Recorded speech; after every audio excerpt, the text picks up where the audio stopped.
Bell's does also produce great beers. I had aged Bell's Expedition, great beer right there. And then the Flamingo Fruit Fight, which is one of the best kettle sours I've had all year. So, and then Bell's Oberon recently, quite hoppy, quite delicious. Actually, really very much enjoyed that one too. So, we've got some great beers. We've got some whatever beers. Who knows? Let's see how Hopsoulution turns out. So, what is Hopsoulution? Hopsoulution is a double IPA.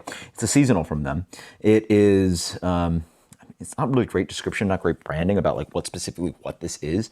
They just call it a massive a double IPA, massive aromas of tropical fruits, citrus, and pine. 8% double IPA. So obviously best known for their Two Hearted, but let's dig into this one. So beer is quite dark. Comes in. Wow, that is looks like an amber ale. Wow. Beer comes in a. I mean, I guess proper double IPA sort of looks like this. This comes in a light to medium amber color. Light amber color. Beautiful clarity on that. Slightly reddish hue on the head, or off-white. This is also quite fresh. This is about a month fresh, right? Yeah, even less than a month fresh. It's just so bland on the nose. This smells like beer that has sat on the shelf for at least like 3-4 months. It's unbelievable. Unbelievable. I don't know if you guys can see that date. But this is a month fresh beer from Michigan, you know, unbelievable. It just lies so flat on the nose. It's not off flavor or anything. It's not oxidized, but it just smells like a little bit of malt, a little bit of hop character, non-distinct, piney, slightly green. It's a double IPA. They just not dry hop it. Like, unbelievable. Cheers.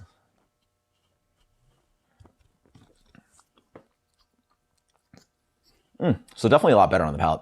It has a little bit of citrus tone up front. It's got a little bit of that classic kind of like citrusy West Coast grapefruity thing.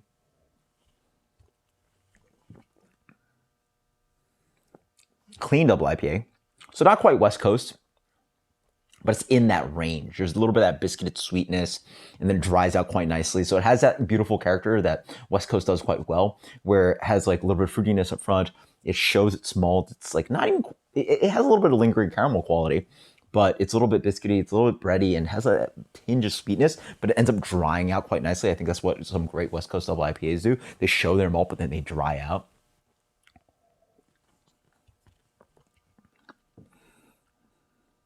Floral as well. I imagine there's a good amount of possibly Cascade and or Centennial in here. It's got a little grassiness, a little zippiness in here. Again, very understated.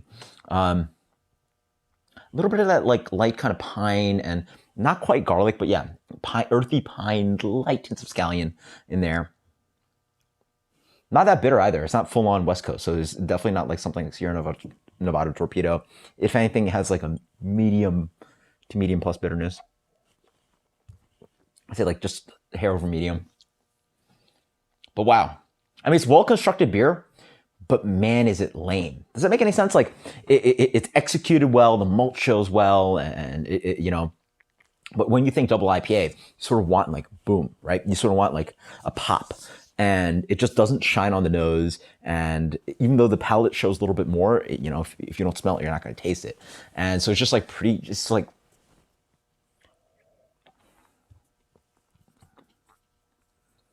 yeah.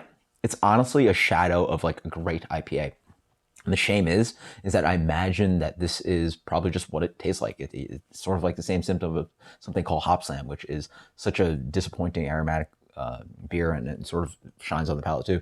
If anything, I think this is a little bit better because I sort of like the balance on this one, because it is just at 8% versus like that big triple IPA and the honey and all that stuff.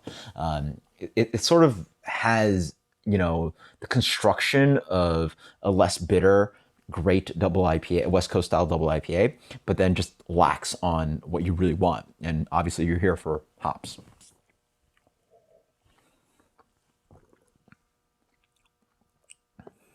Honestly, not bad. You know, like I'd be impressed with breweries able to create a beer at this quality. This is quality beer.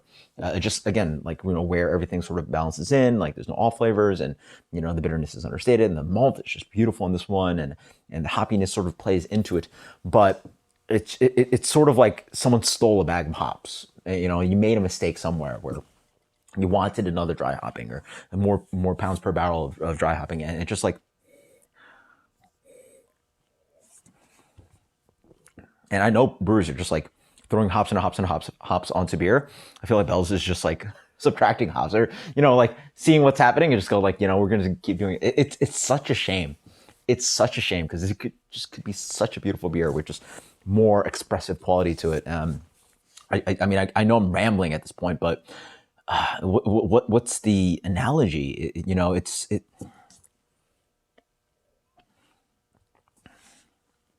There you go. This is a decent analogy. It's like pizza with like half the amount of cheese, right? It's still great crust. It's still great sauce. And honestly, great pizza involves great sauce and cheese. And the crust is one of the most important things about great pizza.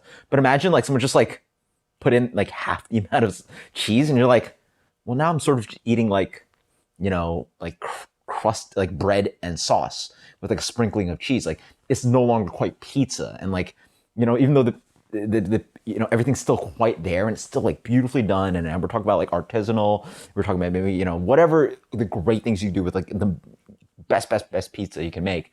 If you just like cut down the amount of cheese, you're like, well, it's not quite the thing of what it is, which is here. This is a double IPA. That analogy makes sense now. We're here for the hops. Even though everything is so important here, the fermentation and the malt and the yeast and everything is, so important, and the water profile and everything is so well built, but I'm here for the hops. And like,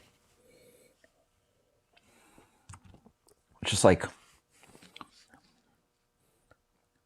and I've been drinking double IPAs for years, and I just never imagined like beers just being so understated, just so subtle, like, Anyway, as for rating, honestly, like I forced myself into a good analogy. I think that's a great analogy. Just imagine like a great pizza, and then like the amount of cheese that you sort of expect, and then it's just like a sprinkling of it, and so you just get pockets of just like sauce and crust, and you're just eating that, and you're just like, this is great, but like, I'm here for cheese too, right? It is pizza. This is double IPA. I'm here for hops too, right? And just it does everything so well, and just like lacks in that quality. Not that there's no hops. There's for sure hops, and this is, imagine what I think it tastes fresh, but like it's just like a lot of rambling, and it's a complex kind of answer to think about and analyze beer. So I'll let the video go long. I still think it's delicious beer. I'll give you credit for that.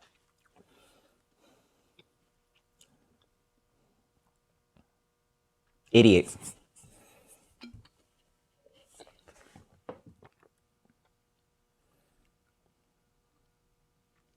$88.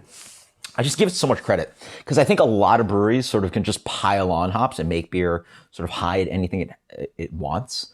But this is just executed beautifully. It is Bell's. Like they know what they're doing, and like everything is quite at a good place here. But it's just like you just turn the volume down so much on the hopping, and it's a double IPA. I mean, what else are we here for, right? I'm not trying to be a hothead. I'm not trying to say like, oh, you got to triple dry hop this, throw in 6 pounds of hops per barrel or anything. Just like make it to market. Like there are double IPAs on the market easily that will crush this with like hop profile and things like that. And I think that even if those beers don't have as much beauty as what this beer does elsewhere in its malts, its fermentation, and its water profile and all that good stuff, it's still just lacking. It's dangerously drinkable though. 8%. Wow, it's a crusher. Almost drinks like 7.5, 7-ish maybe. Has a little bit of tinge of sweetness that shows that it might be 8, but crazy stuff. So 88, huge compliments to it in certain ways, and then huge negatives in other ways, right? Until next time, guys, cheers. Hope you enjoyed the rambling. This is just a really thought experiment. Like, I rarely run into beers that are just so confusing. Until next time, guys, cheers. Later.